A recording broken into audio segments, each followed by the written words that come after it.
Bismillahirrahmanirrahim. Assalamualaikum warahmatullahi wabarakatuh.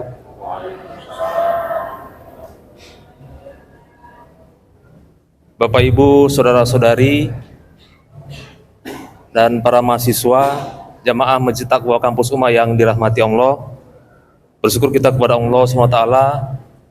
Kemudian kita senantiasa bermohon kepada Allah agar kiranya disampaikan salat dan salam kita kepada Rasulullah Muhammad SAW. Dan mudah-mudahan kita yang ditinggalkan ini senantiasa ittiba dan komitmen kepada sunnah-sunnah beliau.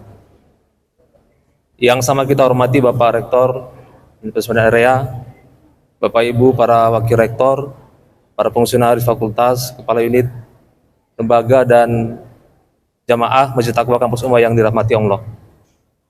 Alhamdulillah sudah hadir di hadapan kita bersama penceramah kita hari ini, yaitu Bapak Ustadz Profesor Dr. Haji Abdullah MSI. Beliau adalah guru besar di Fakultas Dakwah UIN Sumatera Utara dan juga Ketua Forum Silaturahim Masjid Indonesia. Pada kesempatan kali ini beliau akan menyampaikan kajian kepada kita yang bertema tentang optimalisasi fungsi masjid kampus. Mari sama-sama kita manfaatkan momentum yang kajian ini untuk nanti kita buka juga sesi tanya jawab, dan mudah-mudahan nanti apa yang beliau sampaikan senantiasa mendapat keutamaan atau keberkahan bagi kita semuanya. Kita mulai dengan ucapan Bismillahirrahmanirrahim. Selanjutnya kami persilakan kepada Bapak Profesor Dr. Haji Abdullah MSI. Pada Prof kami persilakan.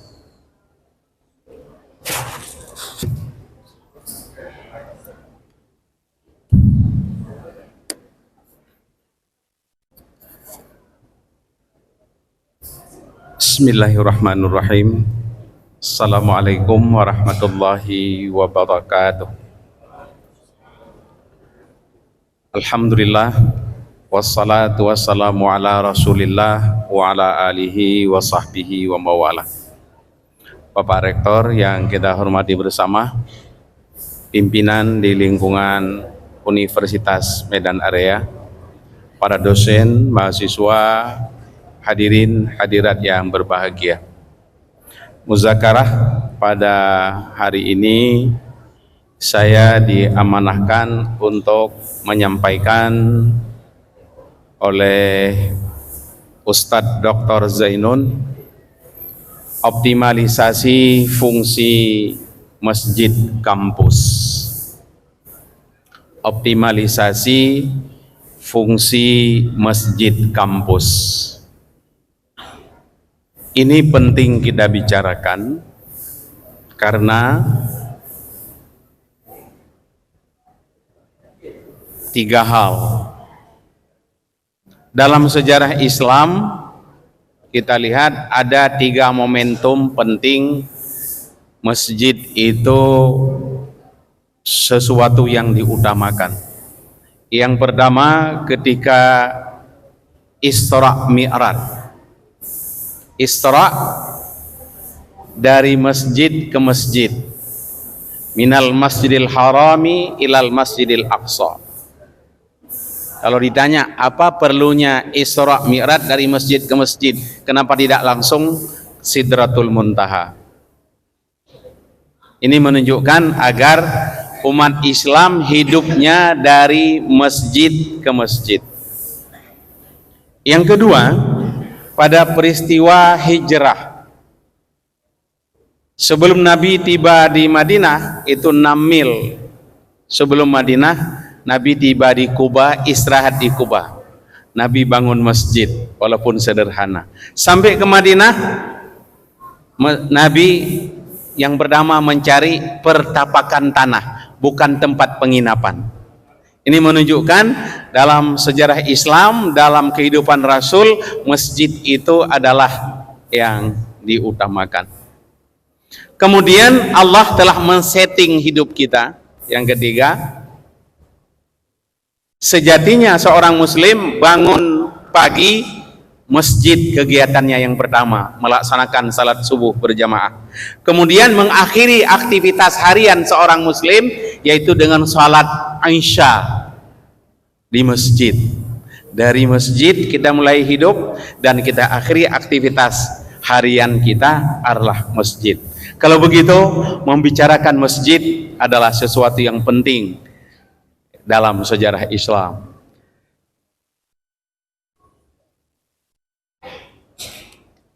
Iya. Kemudian kita lihat masjid disebut sebagai rumah Allah. Wa annal masajida lillah. Bahwa masjid adalah milik Allah, rumah Allah. Dalam hadis langsung kita temukan langsung istilah rumah Allah. Kalau kita menjadi pengurus masjid, di sini istilahnya apa? BKM ya. BKM masjid. BKM masjid itu adalah karyawan Allah. Jadi harus bangga menjadi pengurus BKM masjid, karena menjadi BKM masjid artinya kita menjadi karyawan Allah. Orang bangga sih menjadi karyawan tertentu. Ini kita menjadi karyawan Allah. Tapi dalam kenyataannya empiris, ada orang yang tidak mau jadi pengurus masjid, takut habis waktu mengurus masjid. Saya pikir ini keliru, ya, keliru besar. Ya, kalau kita sudah menjadi pengurus masjid, pegawainya Allah, maka yakinlah Allah akan membantu karyawannya. Kita sebagai pengurus masjid, apa kurangnya lagi? Tinggal sekarang masalah keyakinan kita. Dengan mengurus masjid tidak akan berkurang rezeki kita, mungkin akan bertambah rezeki kita. Bahkan seorang ulama kita, Isa Asy'ari, menyebutkan, saya besar dan dibesarkan dari masjid. Persoalannya yang kita hadapi adalah, atau sebelum ke persoalan, masjid tidak hanya tempat sujud untuk ibadah, tetapi masjid jadi tempat sujud dalam arti kebudayaan dan peradaban.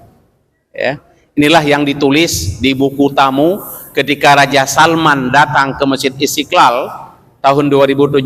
Beliau menulis di buku tamu, jadikan masjid sebagai pusat dakwah dan pusat peradaban. Jadi masjid harus menjadi sentral kegiatan umat Islam, termasuk masjid kampus, kita lihat nanti. Namun persoalannya adalah saat ini terjadi penyempitan makna dan fungsi serta peran masjid. Masjid lebih menonjol adalah sebagai tempat sujud dalam arti ibadah, tapi tidak menjadi tempat sujud dalam kebudayaan dan peradaban. Jadi kita harus kembalikan. Untuk itu kita lihat bagaimana masjid pada zaman Nabi dulu sebagai tempat ibadah, ya, ibadah ma'adah, tempat konsultasi dan komunikasi. Saya bimbingan konseling di masjid. Saya mengusulkan misalnya ada mahasiswa yang agak nakal, kita selesaikan masalahnya di masjid, Pak. Ya, agak bandel, nggak ada persoalan. Ya, saya punya pengalaman, ada mahasiswa terima beasiswa, rupanya sibuk dengan game online, tidak kuliah, IP-nya anjlok, sehingga diputuskan beasiswa, datang orang tuanya dari kampung. Ternyata memang ya karena kurang kontrol, ya, kurang kontrol karena dari kampung. Jadi saya pikir masjid jadi tempat ya bimbingan konseling, tempat pendidikan. Ini juga terjadi pada zaman Rasul, tempat santunan sosial, tempat pelatihan militer dan persiapan perang pada zaman Rasul. Kemudian tempat pengobatan para korban perang, klinik hari ini, tempat perdamaian dan pengadilan sengketa, tempat menerima tamu dan penginapan al-sufah, tempat menawan tahanan, pusat dakwah dan pembelaan agama. Ini kita kutip dari buku Wawasan Al-Quran Pak Quraish Shihab. Jadi ada 10 fungsi masjid pada zaman Nabi. Sekarang fungsi masjid telah diambil oleh lembaga-lembaga lain. Ya. lembaga-lembaga lain, sehingga masjid itu lebih menonjol sebagai tempat sujud dalam arti ibadah. Jadi harus kita kembalikan. Ya, sengaja ini Masjid Nabawi kita ambil sebagai contoh ya. Masjid kampus. Saya hanya mencoba di Medan saja beberapa masjid kampus itu nama masjid, kalau dua-dua kampus sama nama masjidnya ya. Masjid Taqwa ya. Ya Pak Zainun ya. Ya. Kemudian Unimed ini Baitur Rahman. Ya, Baitur Rahman. UIN ada di dua kampus, kampus yang baru itu saya belum lihat apa namanya, apakah Haji Anif ya? Al-Musannif ya, karena Pak Anif ya. Ya, di kampus Medan Estate Al-Izzah yang bermakna keagungan, yang bermakna kejayaan ya. Diharapkan adalah melalui nama masjid ini kita bisa memperoleh kejayaan dan keagungan. Kemudian yang Jalan Stomo adalah Ulul Albab. Ulul Albab ini adalah satu kelompok khusus, 16 kali disebut dalam Al-Quran, adalah pemikir plus, intelektual plus. Jadi Ulul Albab kurang tepat diartikan dengan berakal, tapi yang tepat adalah intelektual plus. Ada 16 ayat dengan 16 ciri ya. Kemudian USU memberikan nama sebagai Masjid Ad-Da'wah. Kuat dugaan pemberian nama-nama ini menginginkan nama masjid ini berkaitan dengan upaya kemakmuran. At-Taqwa diharapkan dengan nama takwa ini melahirkan orang-orang takwa ya, melalui pendidikan yang ada di khususnya masjid. Kalau ini biasa Baitur Rahman ya, rumah Allah ya, Ar-Rahman Allah, jadi rumah Allah. Kemudian Al-Izzah dengan mengharapkan keagungan, kesuksesan, kejayaan. Ulul Albab lahir para pemikir-pemikir, para intelektual. Kemudian Al-Da'wah diharapkan menjadi pusat dakwah. Memang kita harapkan nama masjid itu memberikan dampak ya kepada visi misi masjid.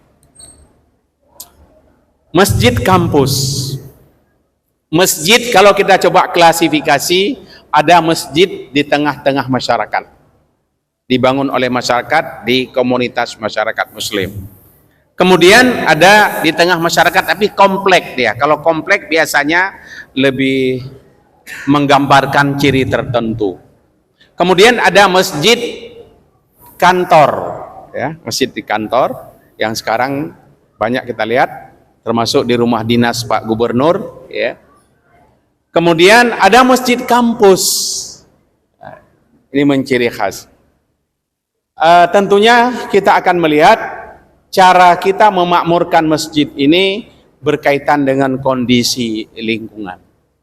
Kalau pembangunan masjid pun ada yang dibangun oleh masyarakat. Dulu ada Muslim Pancasila, Yayasan Muslim Pancasila, ada yang dibangun oleh pihak pemerintah ya, ada yang dibangun oleh organisasi ya tertentu.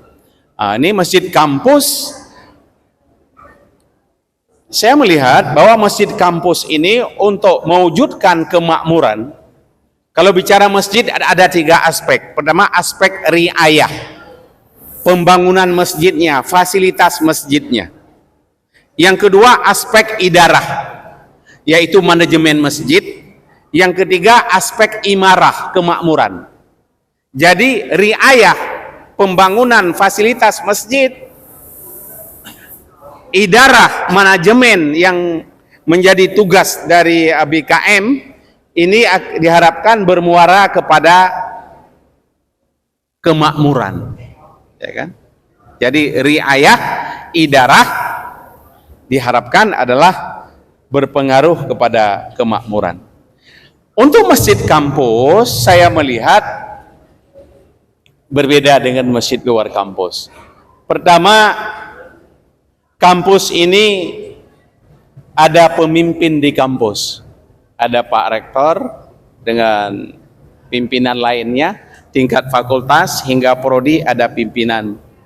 Maka untuk kemakmuran masjid di sini sangat ditentukan oleh kebijakan pimpinan. Saya ingat dulu UIN, kampus Medan Estate, itu ada edaran dari rektor agar sholat khususnya zuhur dan asar adalah berjamaah, himbauan. Jadi himbauan itu menjadi penting saya pikir kalau untuk di kampus, sehingga menjadi panduan ya bagi sivitas akademika yang lain. Apalagi di UMA ini tidak hanya mungkin kebijakan, ketika Pak Rektor langsung ikut di sini seperti hari ini sesuatu yang sangat berpengaruh, disebut dengan dakwah bilhal. Andai kata belum ada edaran apapun namanya, tapi dengan Pak Rektor, ketika saya khutbah di sini, selalu Pak Rektor salat di sini. Kemudian hari ini Pak Rektor hadir bersama kita. Ini kan dalam konteks dakwah disebut dengan dakwah bilhal. Tidak ada edaran, tapi memberikan contoh langsung. Ini juga menjadi bahagian penting untuk kemakmuran masjid. Lalu kita lihat, siapa yang diharapkan untuk memakmurkan masjid? Dosen. Ini sengaja dibuat ini. Dosen di sini. Dosen ini ada di bawahnya adalah yang dia menjadi kemitraan dalam pendidikan, yaitu mahasiswa. Bagaimana dosen berperan? Ya, berperan mendorong mahasiswa yang muslim untuk memakmurkan masjid. Ya, selain dosen juga memberikan contoh, mendorong mahasiswa. Kemudian dari pimpinan juga ada edaran tadi, tenaga pendidik. Misalnya di kalangan pimpinan sepakat tidak ada jam mengajar pada jam salat zuhur. Bagaimana mengatur jam mengajar itu? Waktu zuhur itu kosong jam mengajar, sehingga masjid tidak ada alasan orang tidak ke masjid karena sedang mengajar. Ini bisa menjadi satu kebijakan yang akan dipedomani oleh pemimpin sampai kepada penyusun jadwal perkuliahan. Kemudian masjid tertentu juga dimakmurkan oleh masyarakat. Ya, misalnya Masjid Unimid, karena dekat dengan jalan besar, ya, bagi masyarakat yang memang sudah komitmen istiqamah salat berjamaah, begitu waktu zuhur azan dia langsung belok ke masjid, ya. Itu kalau akses aman nanti, ini berkaitan dengan manajemen lagi. Apakah parkirnya tersedia? Apakah aman? Mungkin tersedia, tapi tidak aman. Mungkin dia cukup sekali ketika hilang sepatunya, lalu berikutnya dia nggak mau datang lagi. Bahkan dia sampaikan ke tempat lain bahwa sholat di masjid tertentu adalah bisa kehilangan sepatu, sehingga kita bisa tidak makmur. Jadi sini saya buat kemakmuran ini juga bagaimana idarah, ya, manajemen dari BKM, kemudian posisi masjid yang strategis, kemudian fasilitas ada di masjid. Kemudian masjid kampus diharapkan menjadi laboratorium, ya, laboratorium kegiatan keagamaan. Kalau kita bicarakan keagamaan atau religiusitas, maka ada tiga aspek. Aspek pemahaman agama. Bagaimana masjid harus menjadi tempat orang memahami agama, semua kegiatan keagamaan bisa dilaksanakan di masjid, ya, termasuk muzakarah kita pada hari ini. Kegiatan-kegiatan yang dilakukan oleh unit-unit di universitas. Kemudian penghayatan agama. Penghayatan agama sangat terkait dengan suasana. aura. Saya melihat bahwa masjid kita ini memiliki aura yang bagus, ya. Aura yang bagus, terasa kita berada di masjid. Ada kadang-kadang masuk ke masjid tidak terasa aura masjid, terasa aura pasar gitu. Ya, karena bising, karena tidak bersih, suasana lainnya.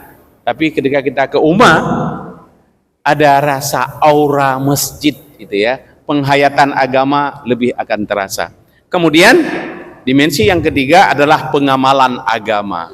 Aktualitas agama, praktek keagamaan ini diharapkan di masjid bagi mahasiswa kita, bagi siswa. Ketika mengajarkan bab wudhu misalnya, nggak perlu teori, bawakan siswa atau mahasiswa ke tempat wudhu, suruh praktek masing-masing, lalu dinilai sudah benar nggak, bagaimana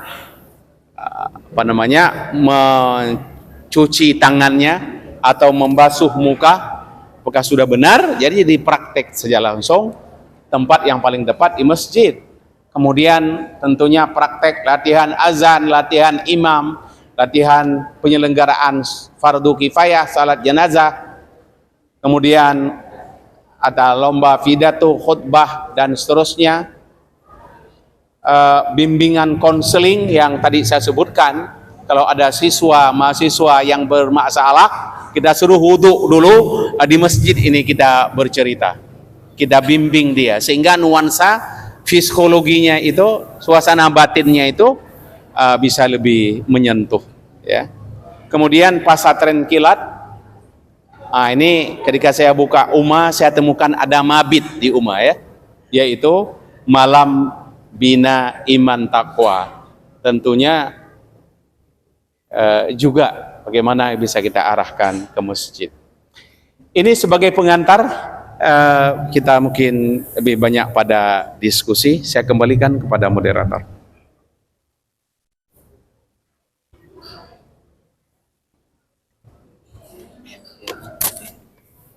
Baik, terima kasih pada Prof. Abdullah. Bapak Ibu, saudara-saudari yang hadir mahasiswa, ngapain situ, Dek? Ada pertanyaan? Oh, Pak Abdul Haris, silakan, Pak.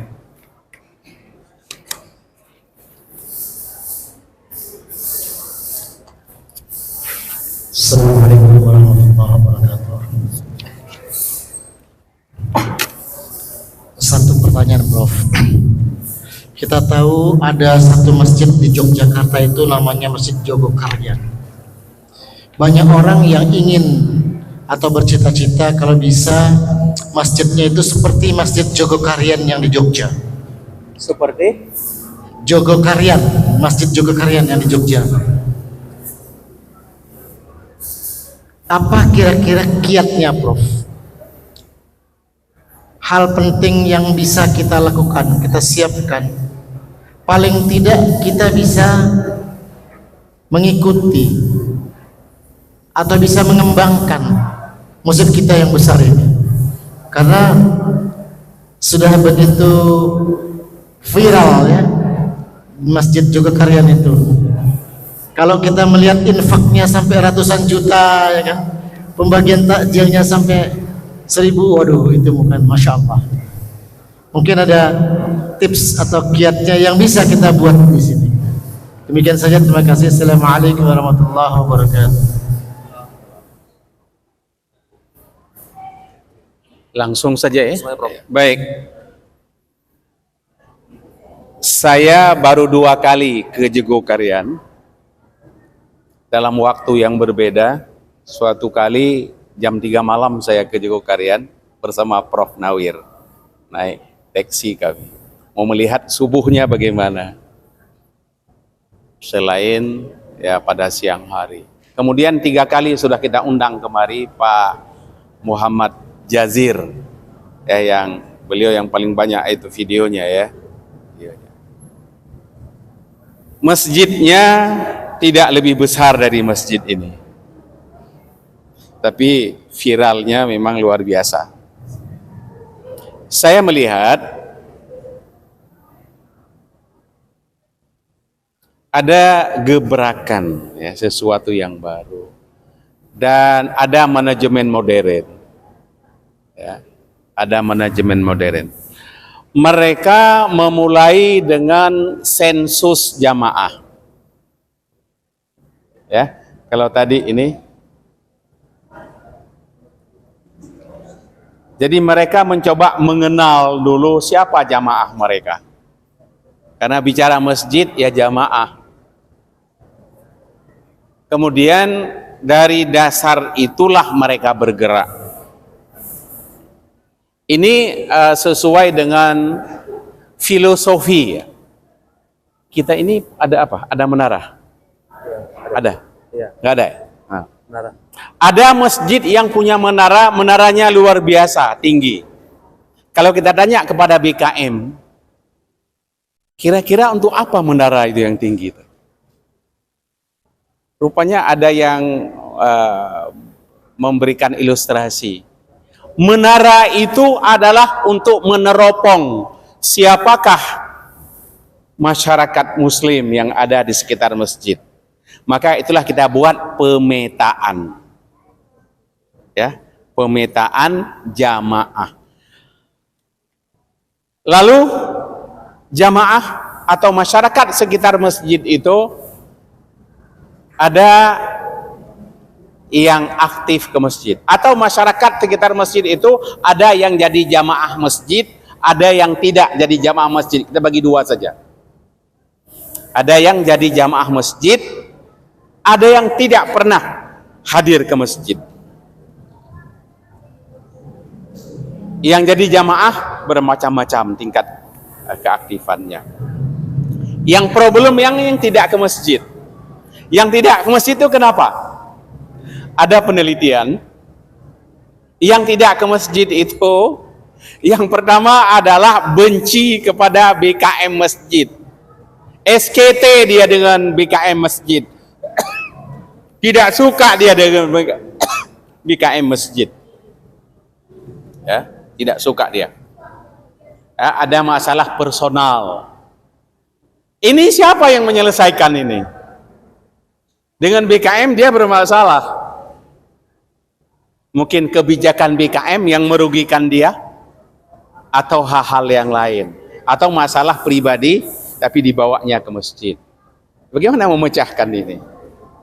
Yang kedua adalah dia memang terganggu dengan masjid sehingga dia benci dengan masjid karena sound sistemnya ke rumahnya, sehingga dia nggak bisa tidur, orang tuanya nggak bisa tidur, segala macam. Kalau begitu manajemen tadi, idarah yang harus kita. Cuma kadang-kadang kita kan beragama ini emosional. Misalnya Ramadan, masjid saya larang, tidak boleh ada lagi suara sound system melewati jam 10 malam. Karena menurut teman-teman dokter, kita harus tidur ya paling lambat jam 11 dan jam 2 dalam posisi tidur. Saat itu untuk memberikan kesehatan kepada otak kita agar kita tidak stroke. Ya, enggak stroke. Jadi orang yang kurang tidur potensial stroke, terutama pada jam 11 sampai 12. Kalau begitu masjid jangan sampai sound system tapi 4 pagi orang nggak bisa tidur, mempercepat masyarakatnya stroke gitu ya. Gitu ya. Jadi pengurus masjid harus punya wawasan global, termasuk masalah kesehatan. Jadi yang kedua problem tadi adalah karena memang dia merasa masjid itu mengganggu saja. Dan ini terbukti, saya punya rumah sewa dekat masjid, susah kali nyewakannya Pak. Ya, susah kali orang mau menyewa rumah dekat masjid. Kenapa? Karena masjid dikelola dengan tidak memperhatikan lingkungan yang ada. Saya pikir kita bergerak dari sensus jamaah dan memetakan problem. Ada satu buku 80 masalah masjid gitu ya. Salah satu yang saya sebutkan tadi itu ya masalah BKM masjid dengan personal masyarakat, dengan lingkungan karena pengelolaan masjid yang kita sebut mengabaikan nilai-nilai sosial, kemanusiaan dan lain-lain. Jadi bergerak dari sensus pemetaan masyarakat, kemudian adalah membuat program yang memberdayakan masjid. Kalau ditanya, kenapa Muhammadiyah bisa bertahan lebih 1 abad? Kenapa NU bisa bertahan 1 abad? Karena anggotanya merasa dengan menjadi anggota Muhammadiyah, NU dan seterusnya, dia mendapat sesuatu. Masjid akan dicintai oleh umat ketika umat merasa masjid membantu kehidupannya dalam bidang spiritualitas, khusyuk salat di masjid, begitu ya, bersih masjidnya, aman masjidnya, apalagi sampai masalah-masalah psikologi, sosial, masjid ikut membantu. Ini masalah bagaimana posisi BKM. Problem kita, BKM ini sering sebagai penguasa, gaya penguasa. Kita ingin BKM ini bukan gaya penguasa, tapi dia gaya pelayan. Kalau misalnya BKM itu datang lebih cepat 15 menit sebelum azan, setiap jamaah yang datang dia sapa, dia salami. Sehingga kalau orang punya masalah, oh cocok dengan Pak Ketua BKM, kita sampaikan masalah saya ini. Sehingga dia masjid menjadi tempat curhat. Jadi BKM itu menjadi tempat konsultasi. Ya mungkin masalah keluarganya, masalah tetangganya, masalah ekonominya, masalah yang lain. Cuma hari ini kan tidak. BKM kita kan saya bagi 3, Pak. Ada BKM yang aktif, ada BKM yang kurang aktif, ada BKM yang numpang nama. Tak pernah muncul ke masjid. Nah, gitu ya. Ini juga hasil pengamatan. Jadi Jugo Karian mau melakukan sesuatu dengan data dulu. Dari data apa yang akan dilakukan, program itu dari berbasis perencanaan. Ya fungsi manajemen lah, dari membuat pemetaan, kemudian planning, dan seterusnya mereka evaluasi. Dan sekarang mereka punya sawah yang luas, dan pemasukan mereka luar biasa. Sekarang mobil kita lihat di situ. Kalau pagi-pagi kita sarapan itu gratis, Pak, di situ. Terutama bagi tamu. Bagi tamu yang ingin menginap, yang tidak punya kemampuan, ya bisa gratis. Ada penginapan mereka. Yang akhirnya masjidnya tidak lebih besar dari masjid Umar, tapi mereka viral saya lihat, ya dikarenakan juga media, dan dengan konsep saldo nol gitu ya. Konsep saldo nol itu filosofinya adalah jangan simpan uang infak umat, tapi uang itu manfaatkan, rencanakan, insya Allah uang akan datang. Jangan bangga dengan saldo yang ada. Saya pikir itu sejauh silaturahim saya ke Jugo Karian, dan 3 kali sudah kita undang beliau kemari sebagai narasumber.